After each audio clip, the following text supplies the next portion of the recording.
যারা সব পিরোজপুরে যথাযোগ্য মর্যাদা উৎসবমুখর পরিবেশে মহান বিজয় দিবস ২০২৫ উদযাপিত হয়েছে।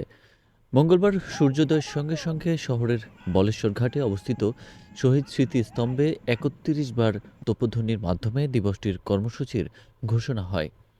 একই সঙ্গে জেলার সকল সরকারি বেসরকারি প্রতিষ্ঠান ও গুরুত্বপূর্ণ সড়কে জাতীয় পতাকা উত্তোলন করা হয়।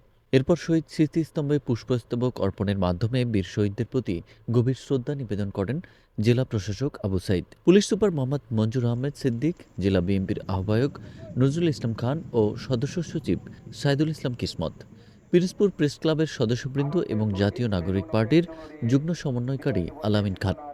এ সময় জেলা পরিষদ, স্বাস্থ্য বিভাগ, জেলা তথ্য অফিস, সরকারি সোহরাওয়ার্দী কলেজ, সরকারি মহিলা কলেজ, সড়ক বিভাগ, স্থানীয় সরকার প্রকৌশলী অধিদপ্তর, গণপূর্ত বিভাগ সহ জেলার বিভিন্ন রাজনৈতিক, সামাজিক ও সাংস্কৃতিক সংগঠন ফুলের শ্রদ্ধা নিবেদন করে। পরে সকাল ৯টায় জেলা স্টেডিয়াম মাঠে জাতীয় সঙ্গীত পরিবেশনের পর শান্তির প্রতীক পায়রা উড়িয়ে কুচকাওয়াজের আনুষ্ঠানিক সূচনা করা হয়।